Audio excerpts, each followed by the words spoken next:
السلام علیکم ورحمۃ اللہ وبرکاتہ، نحمده ونصلی علی رسولہ الکریم، اما بعد فاعوذ باللہ من الشیطان الرجیم، بسم اللہ الرحمن الرحیم، رب اشرح لی صدری ویسر لی امری واحلل عقدۃ من لسانی یفقہوا قولی۔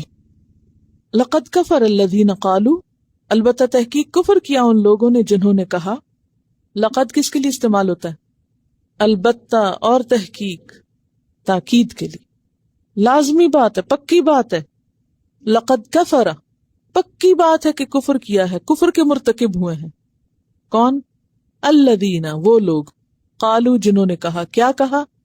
ان اللہ، بے شک اللہ، هو المسیح ابن مریم، وہ مسیح ابن مریم۔ گویا جن لوگوں کا یہ عقیدہ ہے کہ مسیح ابن مریم الہ ہیں، ان کے کافر ہونے میں کوئی شک ہی نہیں۔ اللہ کا اوریجن کیا ہے؟ الالہ، صرف الہ نہیں، الالہ، یعنی اس ورڈ کی اوریجن کیا ہے؟ الالہ۔ تو الف کا جو حمزہ ہے وہ گر گیا تو اللہ بنا ہے۔ الالہ کا کیا مطلب ہے؟ خاص الہ۔ تو جنہوں نے مسیح ابن مریم کو خاص الہ بنا لیا، انہوں نے کیا کیا؟ کفر کیا۔ اور یہ ضمیر کون سی ہے؟ ہوا المسیح، ضمیر متصل یا منفصل؟ منفصل۔ منفصل کون سی ہوتی ہے؟ جو الگ الگ آتی۔ تو ضمیر منفصل جہاں آتی ہے اور خصوصاً کلام کے بیچ میں، تو اس کا کوئی مقصد ہوتا ہے۔ ضمیر فصل جو ہوتی ہے یہ تاکید کے لیے آتی ہے، حصر کے لیے آتی ہے، اور دو چیزوں کو، خبر اور اس کی صفت کو الگ کرنے کے لیے آتی ہے۔ تو یہاں کہ اللہ وہ اصل میں مسیح ابن مریم، یعنی انہوں نے تاکیداً کہا، یا یعنی ان کی مراد ہی یہی تھی کہ انہوں نے مسیح کو، مریم کے بیٹے کو الہ بنا لیا۔ ایک بات میری سمجھ میں کبھی نہیں آتی کہ انسان اگر عقل سے بھی سوچے کہ اگر بیٹا کوئی اللہ کا ہو تو ایک عورت سے کیسے پیدا ہوا وہ؟ قرآن بار بار کہتا ہے نا، مسیح ابن مریم، ابن مریم، تاکہ لوگوں کو یاد دہانی کرائے کہ وہ مریم کا بیٹا تھا، اللہ کا نہیں تھا۔ تو اگر اللہ کا ہوتا تو اللہ کی جنس سے پیدا ہوتا، نہ کہ انسان کی جنس سے۔ یعنی کسی بھی مخلوق کا بیٹا جو ہوتا ہے وہ اسی کی جنس سے ہوتا ہے۔ اب بلی کا بچہ بلی جیسا ہی ہوتا ہے، یہ بلی سے پیدا ہوتا ہے۔ مرغی کا بچہ مرغی کے جنس، اسی طرح سارے۔ یعنی فطرت اور عقل کو بھی آپ استعمال کر کے دیکھیں تو کچھ سینس نہیں بنتی اس بات کی کہ بیٹا اللہ کا اور پیدا مریم کر رہی ہے اس کو، یہ کیسے ہو گیا؟ ان اللہ هو المسیح ابن مریم۔ تو ایسے لوگ جو یہ عقیدہ رکھیں، جو عقل کے، فطرت کے، نقل کے، ہر چیز کے خلاف ہے، تو یہ صریح کفر ہے۔ وقال المسیح، اور کہا مسیح نے، یا بنی اسرائیل، اے بنی اسرائیل، اعبد اللہ، اللہ کی عبادت کرو۔ یعنی مسیح نے تو آ کر لوگوں کو اللہ کی بندگی کی دعوت دی تھی۔ یاد ہے جب وہ پنگوڑے میں بولے تھے تو اس وقت بھی کیا کہا تھا انہوں نے؟ انی عبداللہ۔ آیت نمبر 30 اور 36 سورۃ مریم کی جو، اس میں بھی یہ بات آتی ہے۔ ربی و ربکم، وہ میرا رب بھی ہے اور تمہارا رب بھی ہے۔ اور رب کون ہوتا ہے؟ خالق، مالک، مدبر۔ تو ربوبیت کس کے لیے ہے؟ اللہ کے لیے، نہ کہ عیسیٰ کے لیے۔ عیسیٰ تو خود بندے ہیں، عیسیٰ علیہ السلام بھی اللہ کی عبادت کے لیے بنے اور انہوں نے اللہ کی عبادت خود بھی کی۔ اور عبادت کیا ہوتا ہے؟ الخضوع والتذلل۔ مطلب کیا خضوع کا؟ عاجزی اور فروتنی۔ فروتنی کیا ہوتا ہے؟ جھکانا خود کو، تن کو جھکانا۔ عاجزی اور انکساری، فروتنی۔ تو عبادت کا پھر مطلب کیا ہے؟ فروتنی اور عاجزی کیا سکھاتی ہے انسان کو؟ جھکنا، یہی معنی ہے نا، جھکنا سکھاتی ہے نا۔ اطاعت، تو اطاعت کیا ہے؟ ہر کام اللہ کی مرضی سے کرنا۔ عبادت کیا ہے؟ ہر کام اللہ کی مرضی کے مطابق کرنا۔ تو آپ کوئی بھی کام جب اللہ کی مرضی کے مطابق کریں گے، خواہ وہ دنیا کا کام ہی کیوں نہ ہو، وہ کیا بن جائے گا؟ عبادت بن جائے گا۔ کھانا پینا بھی عبادت، سونا بھی عبادت، نہانا بھی عبادت، وضو کرنا بھی عبادت، نماز پڑھنا بھی عبادت، بچوں کی تربیت کرنا بھی عبادت۔ یہ ساری چیزیں کیا بن جائیں گی؟ عبادت، کیونکہ وہ اللہ کے حکم کے مطابق ہیں۔ تو مسیح ابن مریم نے کیا کہا آ کر؟ کہ لوگوں اللہ کی عبادت کرو، جو میرا رب ہے اور تمہارا رب ہے۔ انہو، بے شک وہ من یشرک باللہ جو اللہ کے ساتھ کسی کو شریک ٹھہرائے گا فقد حرم اللہ علیہ الجنہ اللہ نے اس پہ جنت حرام کر دی. لوگ کتنی بحثیں کرتے ہیں کہ مدر ٹریزا کہاں جائیں گی اور لیڈی ڈیانا کہاں جائیں گی اور فلاں کہاں جائے گا. اللہ ہی بہتر جانتا ہے کون کہاں جائے گا. ہمارے ہاتھ میں کسی کا بھی فیصلہ نہیں. ایک تو پہلی بات یاد رکھیے کہ بائے نیم کسی کے بھی جنت جہنم میں جانے کا فیصلہ کوئی نہیں کر سکتا. کسی کو کیا پتا کہ کوئی مرتے وقت کس عقیدے پر تھا, اللہ ہی بہتر جانتا نا. تو اس لیے کسی کا نام لے کے کبھی ایسا کوئی جھگڑا نہ کیجیے. کوئی اگر آپ کو بحث میں الجھانا بھی چاہے تو اس کو یہ کہا کرے کہ مجھے تو اپنا بھی نہیں پتا کہ میں نے کہاں جانا ہے. نبی صلی اللہ علیہ وسلم نے اپنے بارے میں فرمایا تھا کہ وما ادری ما یفعل بی ولا بکم, مجھے نہیں پتا میرے ساتھ کیا ہوگا تمہارے ساتھ کیا ہوگا. لہٰذا ایسی باتوں پر اصرار اور جھگڑے اور بحثیں ہیں ہی بالکل بیکار کہ کون کہاں جائے گا. یہ اللہ کو پتا اور اللہ سے عافیت مانگنی چاہیے. لیکن ان جنرل جو شخص یہ عقیدہ رکھے اور اس عقیدے پر مرے, کس پہ, کہ اللہ کا کوئی بیٹا ہے یا اس کا کوئی شریک ہے, تو اللہ کا فیصلہ ہے اس کے بارے میں کہ من یشرک باللہ جو شرک کرے گا اللہ کے ساتھ فقد حرم اللہ علیہ الجنہ اللہ نے اس پہ جنت حرام کر دی. وہ جنت میں نہیں جا سکتا. جنت اس پہ حرام ہے جو شرک کرے. فقد حرم اللہ علیہ الجنہ ومأواہ النار, تو پھر کہاں جائے گا, ٹھکانہ اس کا آ گئے. تو اس سے پتہ چلتا ہے تیسری کوئی جگہ نہیں ہے. سمجھ گئے, آخرت میں دو ہی جگہ ہیں, یا جنت یا جہنم. اب آپ کے ذہن میں آ رہا ہوگا تو وہ آراف والے کیا چیز ہیں. آراف کا مقام ایک وقتی مقام ہے, وقتی طور پر لوگوں کو روکا جائے گا جب تک اللہ چاہے گا, اور اس کے بعد یا وہ جنت میں داخل کیے جائیں گے, لم يدخلوها وهم يطمعون, وہ داخل نہیں ہوں گے لیکن اس کی امید رکھتے ہوں گے, اور یا پھر وَإِذَا صُرِفَتْ أَبْصَارُهُمْ تِلْقَاءَ أَصْحَابِ النَّارِ, جہنم والوں کی طرف جو دیکھیں گے تو کہیں گے یا رب تو ہمیں اس سے بچا لینا. تو الٹیمیٹلی آراف والوں کا بھی ٹھکانہ یا جنت ہے یا جہنم ہے. وہ وقتی طور پر ایک مقام ہوگا جہاں ان لوگوں کو رکھا جائے گا جن کے اچھے برے دونوں طرح کے اعمال بالکل برابر کے ہوں گے. پھر اللہ جس طرح چاہے ان کے لیے فیصلہ کر دے, اور اس کا فیصلہ حکمت پر مبنی ہے, ظلم پر مبنی نہیں. تو اس سے کیا پتہ چلتا ہے کہ ہر شخص آخرت میں یا وہ جنت میں ہے یا وہ جہنم میں. فائنل ڈیسٹینیشن جو ہے یا جنت ہے یا جہنم ہے, کیونکہ یہاں واضح کر دیا گیا فقد حرم اللہ علیہ الجنت, اللہ نے جنت حرام کر دی, دروازہ بند ہے, وہاں نہیں جا سکتے. تو پھر کہاں جائے, ومأواہ النار, دوسرا ٹھکانہ پھر آگ ہی ہے. وما للظالمین, اور نہیں ظالموں کے لیے, من انصار, کوئی بھی مددگار, ایک بھی مددگار نہیں مددگاروں میں سے. کفر بھی کر رہے ہیں, شرک بھی کر رہے ہیں, دونوں چیزوں کا ارتکاب ہے. لقد کا لفظ کیا معنی دیتا ہے, یعنی کوئی شک کی بات ہی نہیں. کیا شرک کوئی معمولی چیز ہے؟ یہ معمولی چیز نہیں ہے.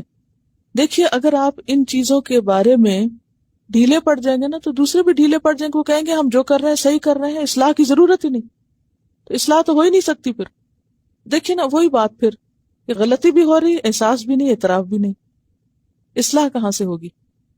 تو یہ میری باتیں تو نہیں ہے کہ اگر آپ منسوب کریں کہ یہ کہہ رہی ہیں, یہ میں تو کچھ نہیں کہہ رہی, میں تو صرف آپ کو ترجمہ کر کے بتا رہی ہوں کہ یہ لکھا ہوا کیا ہے, آپ خود بھی سمجھ سکتے ہیں. اتنے دنوں سے یہ تو پتہ چل ہی گیا ہے کہ لقد کا معنی کیا ہوتا ہے, اور کفر کا معنی کیا ہوتا ہے, اور شرک کا معنی کیا ہوتا ہے. یعنی اوپر کفر کہا گیا, اختتام پہ شرک کہا گیا, کیونکہ یہ دونوں ہی چیزیں ہیں.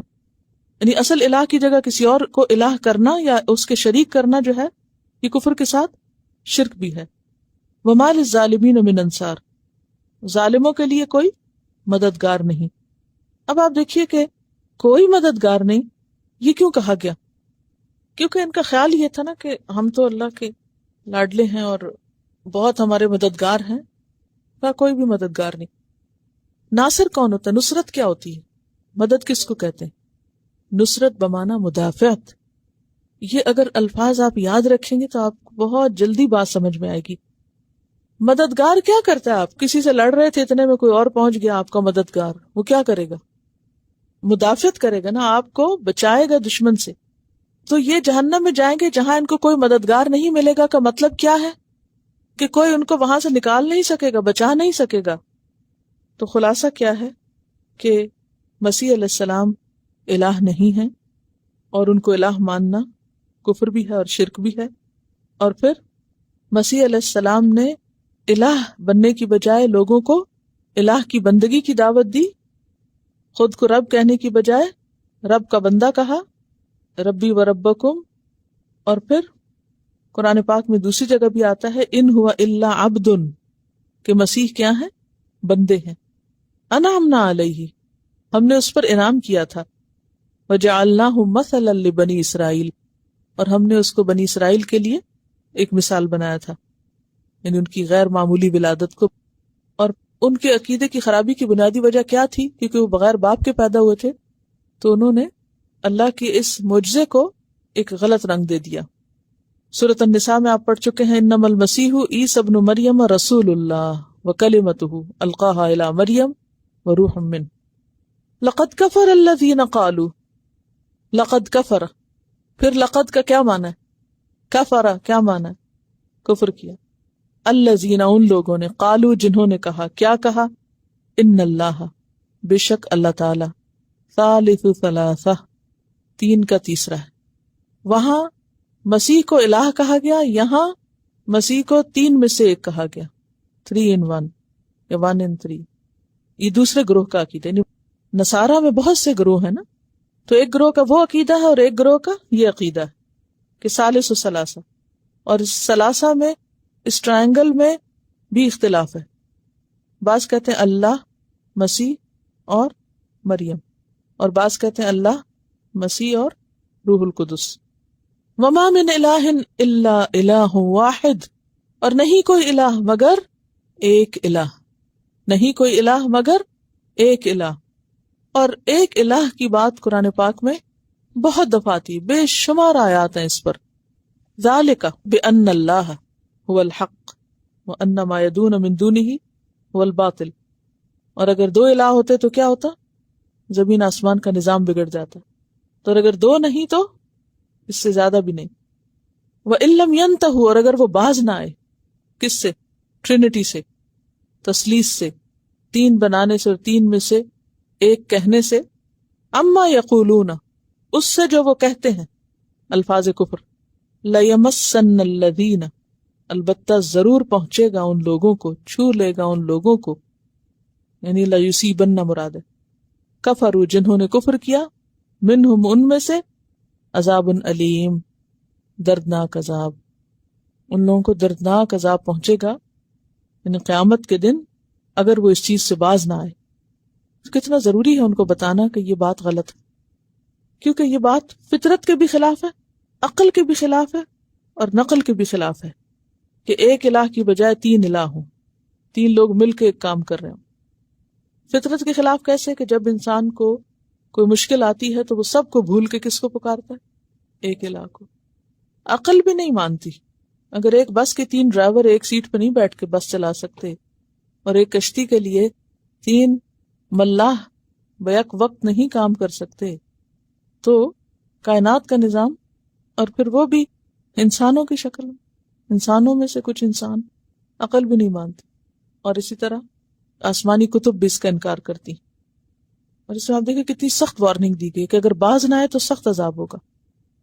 افلا یتوبون الی اللہ، کیا پھر وہ اللہ سے توبہ نہیں کریں گے، نہیں پلٹیں گے، باز نہیں آئیں گے، نہیں سمجھیں گے؟ وہ اللہ کے کرم سے غافل ہیں، انہیں نہیں پتا کہ اللہ معاف کر سکتا ہے، کیونکہ ان کے یہاں یہ نظریہ بھی پایا جاتا ہے نا کہ اللہ تعالیٰ غفور رحیم نہیں ہے، وہ معاف نہیں کر سکتا.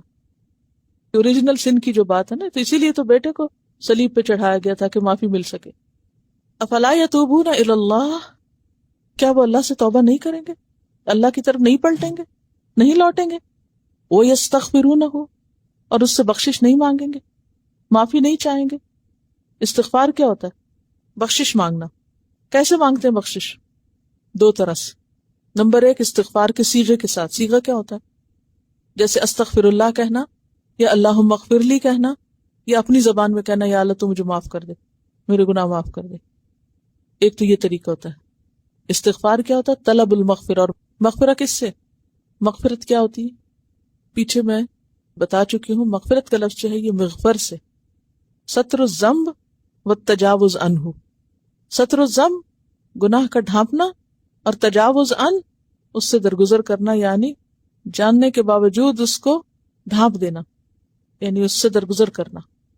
خالی ستر الذنب نہیں ہے مغفرت، صرف ستر الذنب نہیں ہے بلکہ تجاوز عن بھی ہے، اس سے درگزر بھی ہے. اور استغفار کیا ہوتی ہے؟ طلب المغفرہ. تو ہم کیا مانگ رہے ہوتے ہیں؟ یا رب ہمارے گناہ ڈھانپ دے اور ان سے درگزر کر دے، ان کو نہ کھولنا اور نہ پکڑنا اس پہ. ربنا لا تؤاخذنا ان نسینا او اخطانا، یہ طلب المغفرہ ہی کی ایک قسم ہے.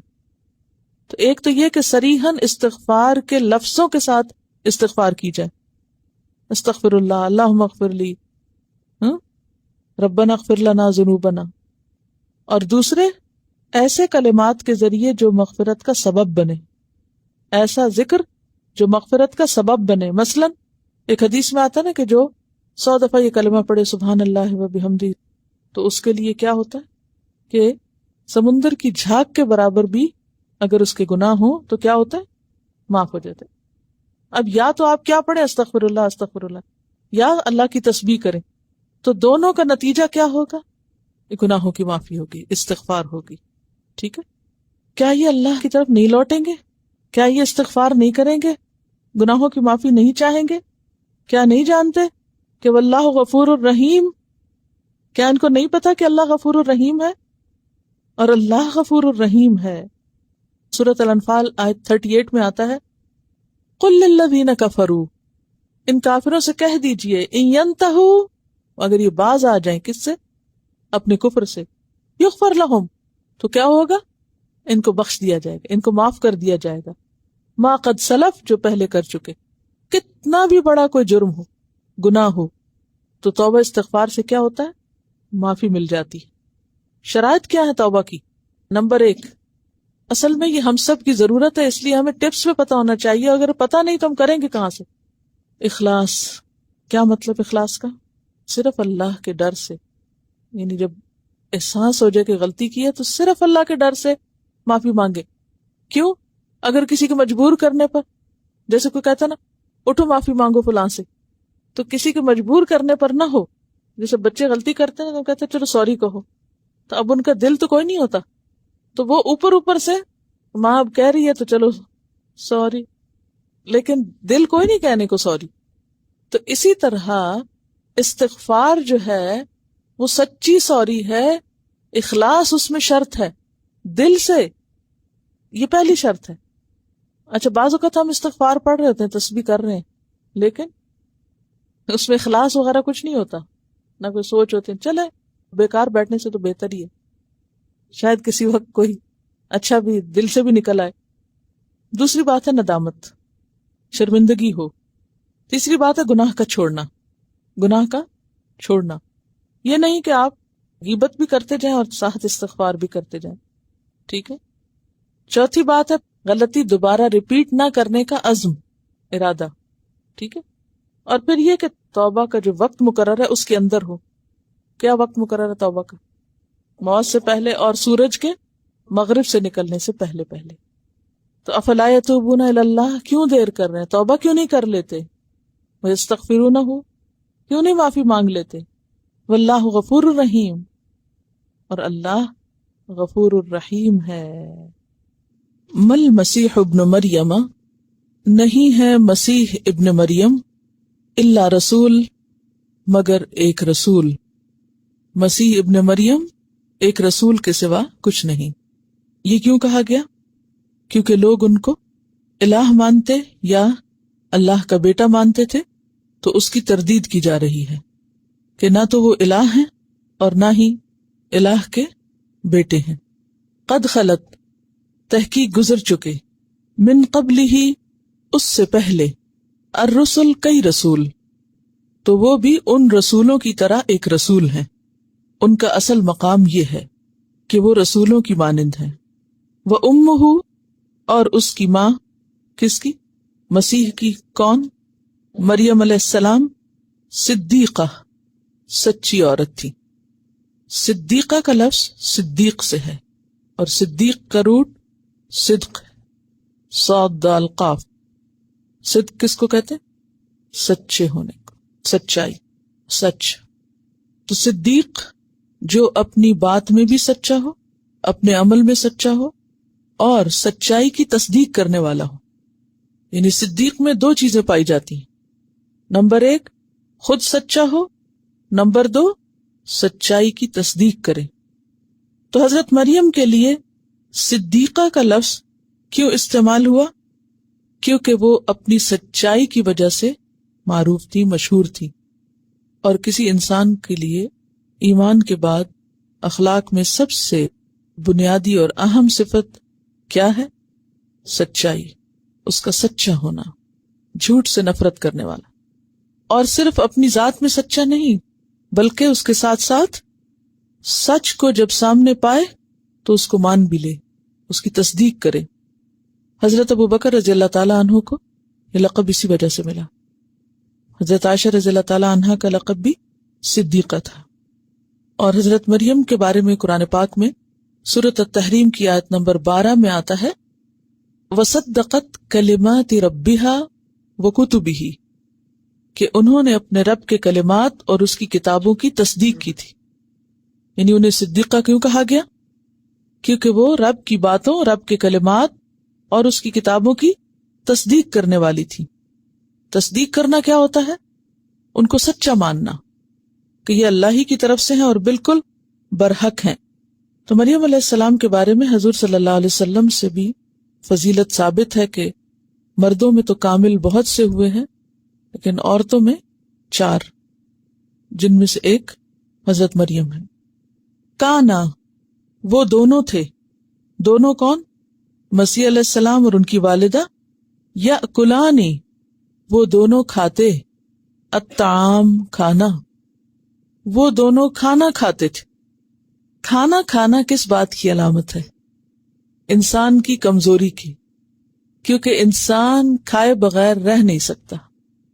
تو یأکلان الطعام، انسان کے اندر بہت سی کمزوریاں ہیں لیکن اس کی سب سے بڑی کمزوری کھانا ہے، جس کے بغیر وہ زندہ نہیں رہ سکتا، جس کی وہ سب سے زیادہ فکر کرتا ہے، جس پر وہ اپنا سب سے زیادہ مال خرچ کرتا ہے.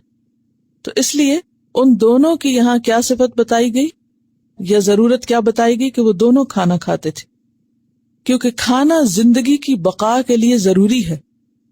تو مراد یہ ہے کہ وہ الہ کیسے ہو سکتے ہیں یا الہ کا حصہ کیسے ہو سکتے ہیں جبکہ انہیں اپنے آپ کو زندہ رکھنے کے لیے کھانے کی ضرورت تھی. الہ کو تو کھانے کی ضرورت نہیں ہوتی، وہ کھاتا نہیں کھلاتا ہے، لیکن یہ دونوں تو کھانا کھاتے تھے.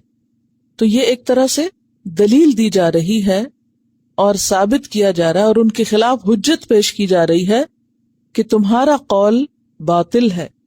اب دیکھیے یہاں آپ کو مختلف ایسے لوگوں سے راہ چلتے واسطہ پڑتا ہے کہ جو مسیح علیہ السلام کی الوہیت کے قائل ہیں یا ان کو اللہ کا بیٹا کہتے ہیں یا الہ کا جز سمجھتے ہیں.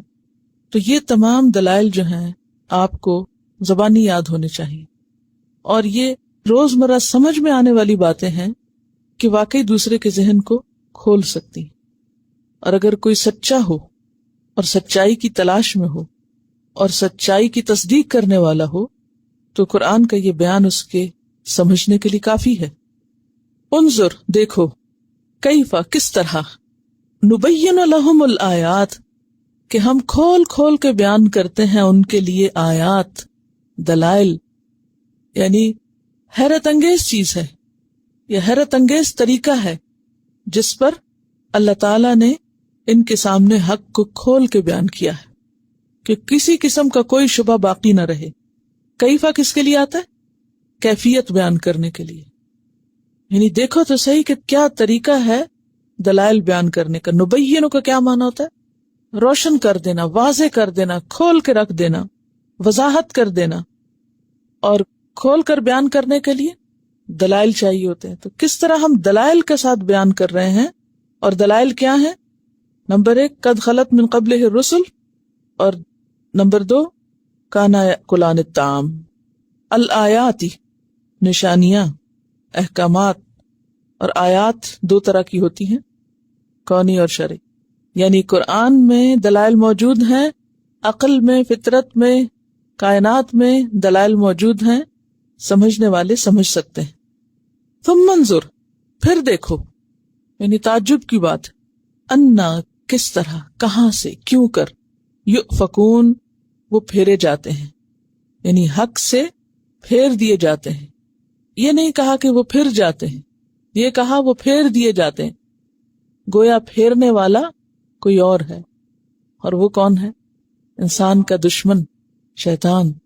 یعنی شیطان انسان کو حق سے پھیر دیتا ہے. تو وہ لوگ جو آیات کے سامنے آنے کے بعد، حق واضح ہونے کے بعد، علم آنے کے بعد پھر بات نہ مانے، تو اس کا مطلب یہ ہے کہ پھر وہ سچائی کی تلاش میں سچے نہیں، وہ سچ کو نہیں پانا چاہتے، وہ کچھ اور چاہتے، وہ خواہشات کی پیروی چاہتے، اور اس کے لیے انہیں اللہ کا راستہ نہیں، شیطان کا راستہ، اللہ کی آیات نہیں، شیطان کے وسوسے زیادہ اپیل کرتے ہیں.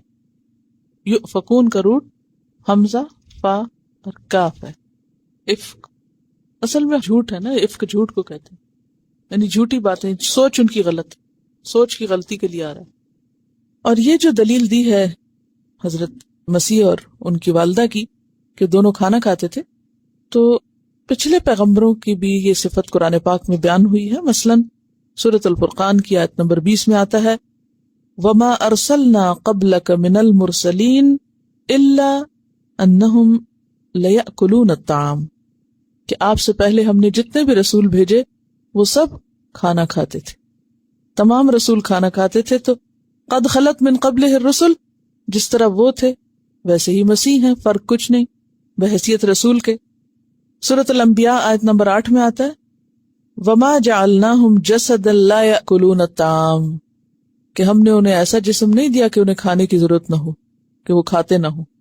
ان کو وہی جسم ملا ہے جو دوسرے انسانوں کو ملا ہے، اور دوسرے انسانوں کو جس طرح اپنی جسمانی طاقت کے لیے کھانے کی ضرورت ہوتی ہے، اسی طرح پیغمبروں کو بھی کھانے کی ضرورت رہتی ہے. اور یہ بات ثابت کرتی ہے کہ وہ انسان ہوتے ہیں، کیونکہ بہت سے لوگ، ہم مسلمانوں کے اندر بھی ایسے ہیں کہ جو پیغمبروں کو انسان ماننے پر راضی نہیں ہوتے. سورۃ الفرقان کی آیت 7 میں آتا ہے کہ اہل مکہ نے اعتراض کیا تھا آپ کی رسالت پر، وقالوا ما لهذا الرسول یأکل الطعام، وہ کہتے تھے یہ کیسا رسول ہے جو کھانا کھاتا، کیونکہ ان کے خیال میں رسول کو کھانے پینے کی ضرورت سے بالا ہونا چاہیے.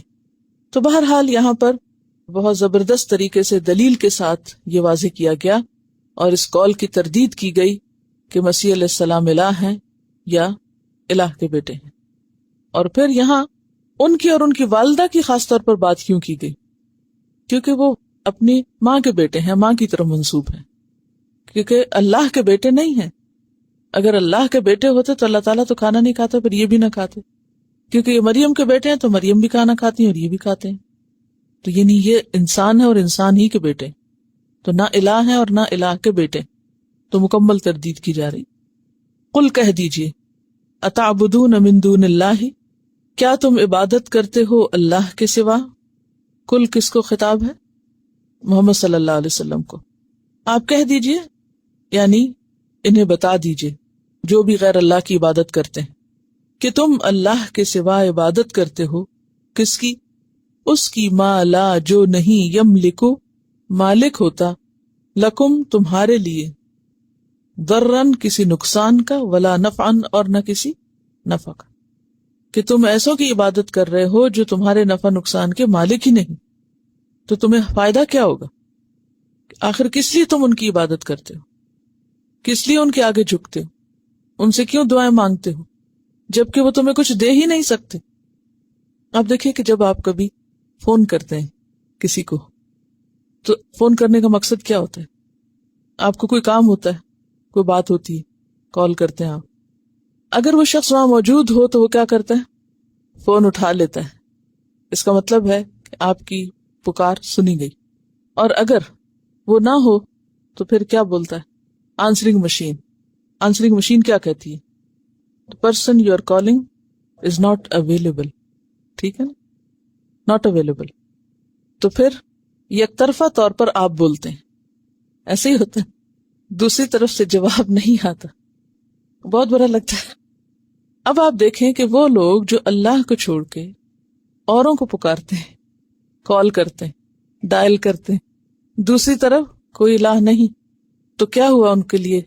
وہاں سے کیا جواب آئے گا؟ وہاں تو آنسرنگ مشین بھی کوئی نہیں، کوئی بھی جواب دینے والا نہیں، تو کوئی جواب آئے گا ہی نہیں، کوئی کال ریٹرن نہیں کرے گا، یعنی گاڈ جس کو تم پکار رہے ہو ناٹ اویلیبل، ہے ہی نہیں وہاں، تو سنی کیا جائے گی تمہاری؟ کون سنے گا؟ کیا فائدہ ہوگا؟ اور خاص طور پر ایسے لوگ جو کال ریٹرن نہ کریں، یعنی بعض اوقات تو یہ ہوتا ہے نا کہ لوگ کال ریٹرن کر دیتے ہیں اور کچھ لوگ تو کال ریٹرن بھی نہیں کرتے، تو ایسے میں آپ کو کیا محسوس ہوتا ہے جب آپ کال کریں اور کریں اور کریں اور ریٹرن نہ کی جائے آپ کی کال؟ کتنے خوش ہوتے ہیں آپ ان سے؟ غصہ آتا ہے، دوبارہ فون ہی نہیں کرتے۔ کتنے عقل مند ہیں آپ، دوبارہ نہیں فون کرتے ایسے لوگوں کو۔ لیکن یہ کس قدر ناسمجھ لوگ ہیں کہ وہاں کال کر رہے ہیں، وہاں ڈائل کر رہے ہیں، جہاں سے جواب ہی نہیں آنا، جہاں سے کال ریٹرن ہی نہیں ہونی، ابھی کیے چلے جا رہے ہیں۔ تو یہاں اسی طرح ان کو سمجھایا جا رہا ہے، اتعبدون من دون اللہ ما لا یملک لکم ضرا ولا نفع، کس کو پکار رہے ہو؟ تعبدون کا یہاں معنی دعا بھی ہے کہ کیا تم پکارتے ہو اللہ کے سوا ان کو جو تمہارے نفع نقصان کے مالک ہی نہیں، یا ان کے آگے جھک رہے ہو اگر باقی عبادت کے معنوں میں لیا جائے، نماز وغیرہ۔ واللہ هو السمیع العلیم، اور اللہ وہ سننے والا ہے، العلیم جاننے والا ہے ہر چیز کا، اور سمع میں سننا اور جواب دینا دونوں ہے، کہ وہ سنتا بھی ہے اور جواب بھی دیتا ہے۔ لیکن تم جن کو پکارتے ہو نہ وہ سنتے ہیں نہ وہ جواب دیتے ہیں۔ وہ جیسے قرآن پاک کی ایک آیت میں آتا ہے نا کہ وَيَدُونَ مِن دُونِ اللَّهِ مَا لَا يَسْتَجِيبُ لَهُ إِلَى يَوْمِ الْقِيَامَةِ، وہ ان کو پکار رہے ہیں جو ان کو قیامت کے دن تک بھی جواب نہیں دیں گے، ان کی کال ریٹرن نہیں ہوگی قیامت تک بھی، تو پھر کیا حاصل؟ تو سمجھانے کا مقصود یہ ہے کہ تم مسیح کو الہ مان کر اس کے سامنے فریادیں رکھتے ہو، اس کو پکارتے ہو اپنی مشکل میں، جیسے ہمارے یہاں بعض مسلمان اہل قبور کو پکارتے ہیں، یا پھر نبی صلی اللہ علیہ وسلم کو پکارتے ہیں، یا حضرت علی کو پکارتے ہیں، یا اوروں کو، یا وہ عبد القادر جیلانی کو پکارتے ہیں، امداد کن امداد کن۔ تو ایسے سب لوگ کس کو پکار رہے ہیں کہ جو پکار سن بھی نہیں سکتے اور جواب بھی نہیں دے سکتے، مدد کو پہنچ بھی نہیں سکتے، کیونکہ صرف اللہ ہی ایسا الہ ہے کہ جو سنتا بھی ہے اور جانتا بھی ہے اور جواب بھی دیتا ہے۔ اور اگر آپ سمجھتے ہیں کہ کوئی اور بھی اس طرح سنتا ہے اور جواب دیتا ہے اور مدد کرتا ہے، تو یہ پھر دراصل اللہ کی صفات میں شریک کرنا ہے، اور اللہ کی ذات میں یا صفات میں شریک کرنا ہی تو شرک ہے۔ پھر فرمایا قل یا اہل الکتاب، آپ کہہ دیجئے اے اہل کتاب، لا تغلو فی دینکم، لا تغلو، غلو کیا پیچھے پڑھا چکی ہوں، حد سے بڑھنا، تجاوز عن الحد، حد سے بڑھنا، حد سے نہ بڑھو، کہاں؟ فی دینکم، اپنے دین میں، اے اہل کتاب اپنے دین میں حد سے نہ بڑھو، اور دین سے مراد یہاں عبادت ہے، یعنی اپنی عبادت میں تم حد سے نہ بڑھو، غیر الحق، ناحق، اور غلو تو سارا ہی ناحق ہے، لیکن یہاں خاص طور پر تاکید کے لیے کہا جا رہا ہے، یعنی اپنے دین میں افراط و تفریط نہ کرو، اپنے باطل دین پر مت رہو۔ حق کا اپوزٹ کیا ہے؟ باطل۔ ولا تتبعوا، اور نہ تم پیروی کرو، اتباع کس کو کہتے؟ قدم بقدم کسی کے پیچھے چلنا، نہ پیروی کرو اہواء، خواہشات کی۔ اہواء کس کی جمع ہے؟ ہوا کی۔ اور ہوا کیا ہوتی؟ وہ تو لفظی معنی نا، اوپر سے نیچے کرنا۔ خواہش نفس جو شریعت کے مخالف ہو، جو اللہ کی شریعت کے مخالف ہو، ایسی خواہش نفس سے منع کیا گیا۔ کچھ خواہشات تو ایسی ہوتی ہیں نا کہ جو شریعت کے خلاف نہیں، یعنی جو شریعت کی مخالفت نہیں کر رہی، لیکن ایسی خواہشات کی پیروی سے منع کیا گیا ہے جو انسان کو شریعت کی مخالفت پر ابھاریں یا اللہ کے دین سے دور لے جائیں، یا اللہ کے دین کے مقابل ہوں جو۔ تو وَلَا تَتَّبِعُوا أَهْوَاءَ قَوْمٍ، نہ تم پیروی کرو ایسی قوم کی خواہشات کی، قَدْ دَلُّوا، جو بھٹک گئے، من قبل، اس سے پہلے، وَأَضَلُّوا، اور انہوں نے بھٹکایا، کثیراً، بہت سوں کو، خود بھی بھٹکے اوروں کو بھی بھٹکایا۔ کثیراً کون ہے؟ لوگ، بہت سے لوگ۔ وَضَلُّوا، اور وہ بھٹک گئے، عن سواء السبیل، سیدھے راستے سے، درست راستے سے۔ سوا کس کو کہتے؟ برابر، اعتدال والا، معتدل راستے سے، یعنی مصلحین کے برعکس مفسدین بن گئے۔ پیچھے بھی آیت پڑھ چکے ہیں آپ کہ اہل کتاب کو غلو سے روکا گیا۔ اہل کتاب کا غلو کیا تھا؟ ان کے عقیدے میں کیا غلو تھا؟ اہل کتاب سے مراد کون ہے؟ یہود اور نصارہ۔ یہود کا غلو کیا تھا؟ عزیر علیہ السلام کو اللہ کا بیٹا قرار دیتے، اور نصارہ کا غلو کیا تھا؟ مسیح علیہ السلام کو اللہ کا بیٹا یا الہ قرار دیتے تھے۔ اور نصارہ کا ایک غلو اور بھی تھا، کس کو یاد ہے؟ اور کس کو رب قرار دیتے تھے؟ حضرت مریم کو بھی، اور روح القدس اور احبار اور رہبان کو بھی انہوں نے اپنا رب بنا رکھا تھا، جس کے بارے میں عدی بن حاتم نے کہا تھا کہ ہم ان کو رب تو نہیں مانتے۔ فرمایا کیا جو وہ حرام کو حلال کرتے ہیں تمہارے لیے، تم اس کو مانتے نہیں؟ کہا ایسا تو ہم کرتے ہیں۔ کہا یہی تو رب بنانا ہے۔ تو نصارہ کے ہاں غلو کی کئی قسمیں تھی۔ تو یہاں خطاب اگرچہ عمومی ہے، لیکن خاص طور پر مراد یہاں کون ہے؟ نصارہ۔ عام زبان میں غلو کیا ہوتا ہے؟ کسی بھی چیز میں زیادتی، یعنی حد سے بڑھنا، یہ غلو ہوتا ہے۔ اور دنیاوی معاملات میں بھی غلو ٹھیک نہیں، لیکن یہاں غلو سے مراد دینی معاملات میں حد سے بڑھنا، حد پر نہ رہنا، حدیں پار کرنا ہے۔ مثلاً آپ دیکھیے، دین کا پہلا شعار ہے طہارت، پاک صاف رہنا۔ اب اگر کوئی شخص وضو کر رہا ہو اور پانی بہاتا جائے اور بہاتا جائے اور آدھا گھنٹہ لگا دے اور وضو کرتا رہے اور واش روم سے باہر نہ نکلے، نہانے لگے تو گھنٹہ لگا دے، یہ کیا ہے؟ یہ دین میں غلو ہے نا۔ ایسا شخص کیا سمجھتا میں ابھی پاک نہیں ہوا، وہ ایک وہم کا شکار ہوتا ہے، یعنی کہ طہارت میں مذکورہ حد سے بڑھ جاتا ہے۔ نبی صلی اللہ علیہ وسلم کتنے پانی میں وضو کر لیتے تھے؟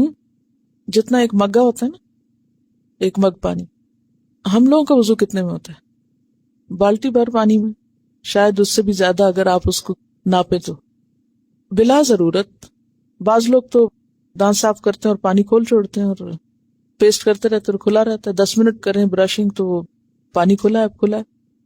خیر، وہ تو ایک اسراف ہے۔ کسی بھی چیز کا ضرورت سے زائد استعمال کرنا، یہ دوسروں کا حق مارنا ہے، یہ ماحول خراب کرنا ہے، یعنی پورا جو ماحول ہے اس پلانٹ کا، اس کے ساتھ بھی جاتی ہے۔ لیکن ایک یہ ہے کہ دین کے نام پہ ایسا کرنا، یہ اور بھی برا ہے، کیونکہ اس میں ساتھ دین کی بدنامی بھی ہوتی۔ تو وضو میں غلو کیا ہے؟ زیادہ پانی استعمال کرنا اور بار بار کرتے چلے جانا۔ اسی طرح نماز میں غلو کیا ہے؟ مثلا ساری رات نماز پڑھنا۔ روزے میں غلو کیا ہے؟ کبھی روزہ چھوڑنا ہی نہیں۔ بعض لوگ روزہ کھل بھی جاتا ہے تو نہیں کھولتے کہ اچھا ہمیں ذرا اور ثواب مل جائے، تو وہ ثواب نہیں ہوتا بلکہ الٹا اجر کم ہونے لگتا ہے۔ اسی طرح اور بتائیے، اور غلو کیا ہے؟ دین میں غلو رسول اللہ صلی اللہ علیہ وسلم کو اور صحابہ کرام کو اور ان کے بعد دین کے رستے کی طرف بلانے والے مختلف لوگوں کو، جیسے علماء کرام ہیں یا مبلغین ہیں، ان کو ان کی حد سے بڑھا دینا۔ دیکھیے، معصوم تو صرف نبی ہوتے ہیں نا، جن سے کوئی غلطی نہیں ہوتی۔ اس کے بعد صحابہ کرام براہ راست حضور صلی اللہ علیہ وسلم کی تربیت میں تھی، کہیں کمی بیشی ہوئی آپ نے ان کو سمجھا دیا، سارے صحابہ عدول تھے۔ لیکن ان کے بعد جتنے بھی بزرگان دین یا نیک لوگ یا دین کے عالم گزرے ہیں، وہ سب کیا تھے؟ انسان تھے نا۔ چاہے امام بخاری ہوں، چاہے امام ابو حنیفہ ہوں، چاہے کوئی بھی اور امام ہوں، وہ سب کیا تھے؟ انسان تھے۔ ہم سب ان کی بہت رسپیکٹ کرتے ہیں، لیکن یہ یاد رکھیں کہ وہ سب انسان تھے۔ اور اسی طرح آج کے دور میں بھی اگر کوئی دین کی تعلیم دے رہا ہے تو وہ کیا ہے؟ انسان ہے۔ کوئی بھی جو آپ کے ساتھ احسان کرے، آپ کا کوئی استاد ہو، کوئی بھی ہو، وہ آپ کے والدین کی جگہ ہے، اس کا احترام لازم ہے، لیکن احترام کا مطلب یہ نہیں ہوتا کہ انسان دوسرے کی غلطی کو غلطی نہ بتائے، جو کسی کی بھی غلطی ہو، چاہے والدین کی ہو، لیکن چونکہ یہاں دین کے کانٹیکس میں بات ہو رہی ہے، لا تغلو فی دینکم، اس لیے مثال دین کے اندر کی لا رہی ہوں، باقی دنیاوی مثالیں نہیں لاؤں گی، ورنہ دنیاوی مثالوں میں بے شمار مثالیں جو غلوب کی ہیں، تو یہاں خاص طور پر دین میں غلوب منع کیا گیا ہے، اس کی طرف اشارہ ہے، تو اس پر فوکس کرنے کی ضرورت ہے۔ اب آپ دیکھیے کہ اگر کوئی استاد ہے آپ کا، اس کے منہ سے کوئی غلط بات نکلی، تو اب اس کی غلطی اس لیے نہ بتائی جائے کہ وہ ہمارا استاد ہے اور وہ یہ احترام کے خلاف ہے، یہ غلوب ہوگا۔ احترام اپنی جگہ ہے، احترام کس سے ظاہر ہوتا ہے؟ آپ کے بات کرنے کے انداز سے، آپ کے لہجے سے، آپ کے پوسچر سے، یہ ساری چیزیں احترام میں آتی ہیں۔ لیکن انسان ہونے کے ناطے خواہ کوئی بڑا یا چھوٹا غلطی کرے تو اس کی غلطی بتانا اس کو جو ہے، یا کسی چیز کو ویسا ہی بتانا جیسی وہ ہے، یہ احترام میں کمی نہیں ہوتی۔ اگر کوئی یہ سمجھتا ہے تو یہ کیا ہے؟ یہ غلوب ہے۔ اچھا، جتنی بھی بڑی بڑی دینی شخصیتیں گزری ہیں، لوگوں نے ان کے ساتھ غلوب کیا۔ غلوب کیا ہے؟ یعنی یا افراط کی یا تفریط کی۔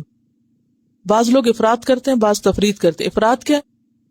بعض لوگ عقیدت میں حد سے بڑھ جاتے ہیں، وہ دوسروں کی غلطیوں کو بھی کیا سمجھتے ہیں؟ ان کی بھی تعویل کر کے ان کو بھی جسٹیفائی کرنے لگتے ہیں، یہ درست نہیں۔ بعض لوگ تفریط کرتے ہیں۔ تفریط کیا؟ حق میں کمی کرتے ہیں، وہ کہتے ہیں یہ شخصیت پرستی ہے۔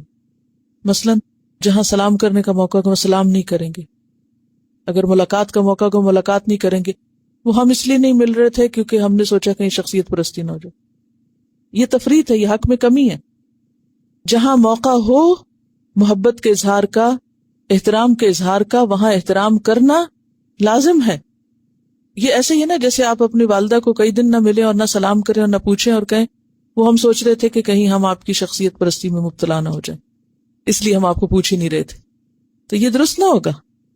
شخصیت پرستی کیا ہوتی ہے کہ جب کوئی بڑا غلطی کرے تو انسان اس کی غلطی کو جانتے ہوئے دلیل کے ساتھ، یعنی دلیل لائے، یہ نہیں کہ میں سنی سنائی پہ، دلیل کے ساتھ اس کو بتائے کہ یہ بات درست نہیں، اور کوئی چھوٹا بتائے یا بڑا بتائے، سب کا فرض بنتا ہے کہ جب سچائی سامنے آئے تو اس کو قبول کرے۔ یہ کیا ہے دراصل؟ صدیق ہونا یہی تو ہے کہ پھر اس کو انا کا مسئلہ نہ بنائے کہ نہیں چونکہ میں ایک دفعہ میرے منہ سے نکل چکا ہے لہٰذا میں تو اب دوبارہ دوسری بات نکال ہی نہیں سکتا۔ اپنی غلطی کا اعتراف ہر ایک پر لازم ہے اور ہر ایک غلطی کر سکتا ہے، غلطی سے پاک پیغمبر ہوتے ہیں۔ تو اسی طرح اب مثلاً قرآن پاک کا احترام لازم ہے نا کہ نہیں؟ لازم ہے۔ لیکن اگر کوئی اس وجہ سے قرآن نہ پڑھے کہ کہیں مجھے کوئی بات غلط سمجھ نہ آ جائے، یا یہ ہے کہ کہیں مجھ سے کوئی بے ادبی نہ ہو جائے، کہیں میں کچھ بھول نہ جاؤں، کہیں میرے منہ سے کوئی غلط لفظ نہ نکل جائے، تو یہ کیا ہوگا؟ یہ غلوب ہوگا۔ اتنا اونچا اس کو رکھ دیتے ہیں، حصی طور پر بھی مانوی طور پر بھی، کہ نہ اس کے معنی کو جاننے کی کوشش کرتے ہیں اور نہ ہی اس کو اٹھانے کی زحمت گوارا کرتے ہیں، اور تعویل کیا کرتے ہیں کہ یہ ہم اس کا احترام کر رہے ہیں۔ ایسا احترام کیا ہے قرآن کا؟ غلوب ہے۔ اسی طرح مثلا قبلہ، خانہ کعبہ، اب بعض لوگ اس کی طرف پاؤں تو نہیں کریں گے، لیکن حج بھی نہیں کریں گے، نماز بھی نہیں پڑھیں گے، تو یہ کس قسم کا احترام ہے؟ افراط اور تفریط ہوگی۔ تو یہ اس طرح کے اعمال جو ہیں دین میں غلوب ہیں، اور یہ اصل راستے سے سوا سبیل سے بھٹکنا ہے۔ اسلام کا راستہ اعتدال کا راستہ ہے، اور اس میں ہر چیز کی حد مقرر ہے، نہ ادھر لڑکو اور نہ ادھر لڑکو، نہ آپ کسی کے احترام میں اتنا اضافہ کرو کہ صحابہ کو پیغمبر سے بھی آگے بڑھا دو، یا بزرگان دین کو انبیاء سے بھی آگے لے جاؤ، اور انبیاء کو اللہ تعالیٰ سے بھی آگے لے جاؤ، یہ غلوب ہے، جیسے نصارہ نے کیا۔ اب مثلاً عرب جاہلیت میں لوگ کیا کرتے تھے کہ اگر حج کے لیے نکلتے تو پھر دوبارہ اگر گھر جانا پڑتا تو دروازے سے نہیں جاتے تھے، پیچھے کی طرف سے جاتے تھے، اور اس کے ساتھ کچھ تقدس کی چیزیں انہوں نے ایسوسیٹ کر لی۔ تو یہ تمام چیزیں جو ہیں یہ غلوب میں آتی ہیں، ان سے بچنے کی ضرورت ہے۔ اور صحیح دین جو ہے وہ اعتدال کا دین ہے، اور اعتدال کے دین میں کیا ہے کہ جہاں حق ہے کسی چیز کا، مثلاً اللہ تعالیٰ سے محبت اور رسول اللہ صلی اللہ علیہ وسلم سے محبت یہ ہمارے ایمان کا حصہ ہے. اسی طرح صحابہ کرام سے محبت کہ انصار کی محبت ایمان کا حصہ. یہ صحیح بخاری کی حدیث. اب انصار کون تھے؟ جنہوں نے نبی صلی اللہ علیہ وسلم اور آپ کے صحابہ کو ویلکم کیا مدینہ میں اور ان کی مدد کی اور ہر معاملے میں ساتھ دیا. تو ان کی محبت بھی ایمان کا حصہ قرار پائی کہ ان سے بغض نہیں رکھ سکتے. اسی طرح کوئی بھی شخص جو دین کی مدد کر رہا ہو، دین کی خدمت کر رہا ہو، دین کے رستے پر چل رہا ہو یا لوگوں کو بلا رہا ہو، تو اس کی مدد کرنا، اس سے محبت رکھنا، یہ بھی اسی میں شامل ہو جائے گا. لیکن اگر انسان ان سب چیزوں کی حد سے بڑھ جاتا ہے تو یہ غلو کہلاتا ہے. اصل میں غلو جو ہے نا وہ دینی جذبے سے شروع ہوتا ہے، اور شیطان کا کام کیا ہے کہ انسان کے لیے اس کے غلط کاموں کو خوشنما بنا دے. کچھ چیزیں تو ایسی ہوتی ہیں نا جن کی غلطی انسان کو نظر آنے لگتی ہے اور فوراً اس سے وہ ہٹ جاتا ہے. لیکن جب انسان دینی جذبے سے کوئی غلط کام کر رہا ہو اور حد سے بڑا ہوا کام کرے تو اس کی غلطی بتانا مشکل بھی ہے اور اس کا ماننا بھی مشکل اور اس کا چھوڑنا بھی مشکل ہو جاتا ہے. تو یہاں کہا گیا کہ اے اہل کتاب اور خصوصاً نصارہ، تم اپنے دین میں غلو نہ کرو ناحق طور پر، اور پھر ولا تتبعوا اہواء قوم، اور نہ تم پیروی کرو ایسی قوم کی خواہشات کی، قد دلوا جو خود بھٹک چکے تھے. بھٹکے ہوئے لوگوں کی پیروی نہ کرو، اور وہ بھٹکے ان سے پہلے یعنی نصارہ سے پہلے. وَأَضَلُّوا كَثِيرًا، اور انہوں نے بہت سے لوگوں کو بھٹکا بھی دیا. وَضَلُّوا عَنْ سَوَاءِ السَّبِيلِ، اور وہ سیدھے رستے سے بھٹکے ہوئے تھے. اب دیکھیے کہ حضرت عیسیٰ علیہ السلام نے کبھی بھی لوگوں سے یہ نہیں کہا تھا کہ لوگوں میں نعوذ باللہ خدا کا بیٹا ہوں یا کوئی غیر معمولی چیز ہوں. وہ اپنے آپ کو اللہ کے بندے سمجھتے اور لوگوں کو بھی انہوں نے اللہ کی عبادت کی طرف بلایا. اور ان کے جو ماننے والے تھے وہ بھی ان کو انسان سمجھتے تھے اور اللہ کا رسول سمجھتے تھے. عیسیٰ علیہ السلام کی ابتدائی تعلیم یہی تھی، اور ابتدا میں یہ لوگ بالکل صحیح عقیدے پر قائم تھے. آپ کے اوپر آسمان کی طرف اٹھائے جانے کے بعد بھی یہ سلسلہ جاری رہا.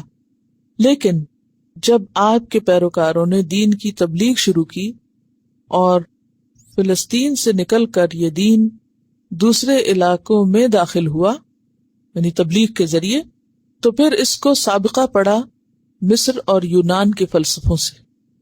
یعنی مسیح علیہ السلام کے پیروکار جب شام کے علاقے سے نکلے، شام کا علاقہ یعنی فلسطین مراد ہے، وہاں سے نکل کر جب مصر کی طرف گئے اور یونان کی طرف گئے تو وہاں کے جو لوکل لوگ تھے، وہاں آپ کو معلوم ہے کہ یونانی فلسفہ مشہور ہے.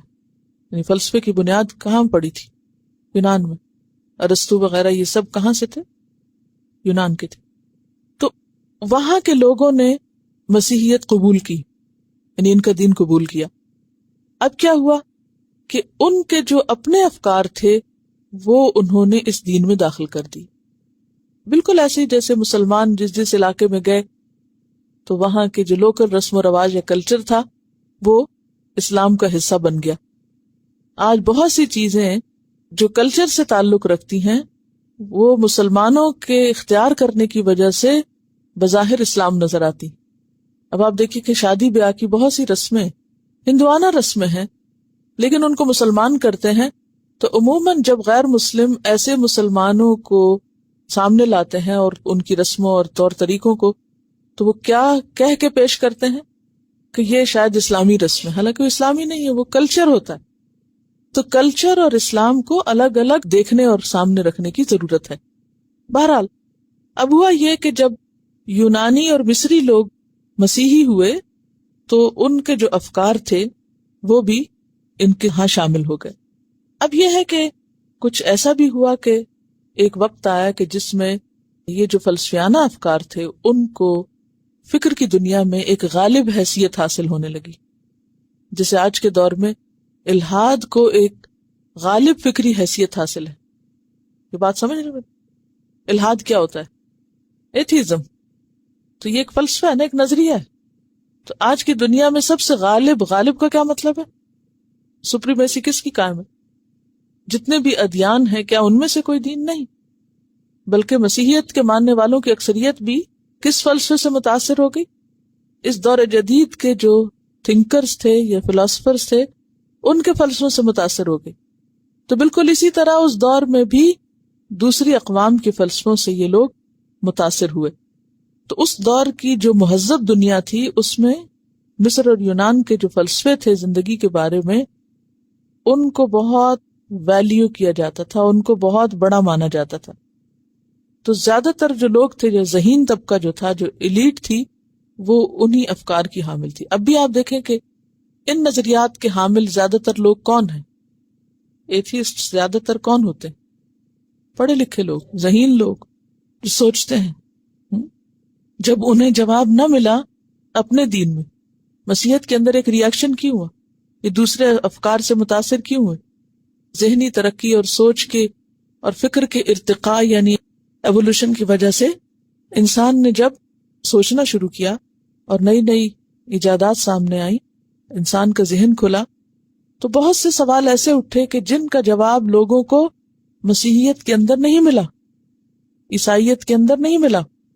ٹھیک ہے، اب اس کا ایک ریاکشن ہوا، اور وہ ریاکشن کیا تھا کہ لوگوں نے سرے سے مذہب کا انکار ہی کر دیا. تو اس دور میں بھی اسی قسم کے افکار غالب تھے. انہوں نے کیا کیا؟ مسیحیت کے افکار کے اوپر اپنی چھاپ ڈالی، اور جو ان کا اپنا فلسفہ تھا اسے کرسچنائز کر لیا گیا ایک طرح سے. اب یہ ہے کہ اس فلسفے میں دنیا کی جو تصویر تھی اس کو 3 قسم کے حصوں میں یا 3 اقنوموں میں بانٹا ہوا تھا، اور وہ کیا تھے؟ وجود، حیات اور علم. جو مسیحی اسکالرز ان افکار سے متاثر ہوئے تو انہوں نے کیا کیا؟ مسیحیت کی بھی ایسی ہی تعبیر کی، عیسائیت کی اسی طرح انٹرپریٹیشن کی کہ اس میں یہ 3 چیزیں کسی طرح ڈھل جائیں یا 3 چیزیں ان میں بھی پیش کی جائیں. اور انہوں نے کیا کیا کہ وجود کو باپ، حیات کو بیٹا اور علم کو روح القدس سے تعبیر کیا، اور یہاں سے پھر تثلیث یا ٹرینٹی جو تھی ان کے ہاں داخل ہوئی. تو یہاں کہا جا رہا ہے کہ تم ان لوگوں کی پیروی نہ کرو کہ جو خود بھٹکے ہوئے تھے، یعنی جن کے نظریات بھٹکے ہوئے تھے. کیا بھٹکے ہوئے نظریات تھے؟ ان کے افکار میں اس دنیا کو وہ 3 حصوں میں یا 3 طریقوں سے دیکھتے تھے، اور اس میں 3 مین یا بڑی چیزیں تھیں. کیا کیا؟ وجود، حیات اور علم. ٹھیک ہے، کہ ہر چیز ایگزسٹ کرتی ہے اور ہر چیز کا وجود ہے، اور جس چیز کا وجود ہو اسی کو مانا جائے، اور پھر ان چیزوں کے وجود کی بنیاد جو ہے لائف ہے، حیات ہے، اور پھر اس کی ترقی جو ہے وہ علم کے ذریعے ہوتی ہے. بہرحال اب انہوں نے کیا کیا کہ عیسائیت کے اندر اس کو مرج کرنے کی کوشش کی، یعنی دوسرے فلسفوں کو اپنے دین میں شامل کر لیا. کیوں کیا ایسے؟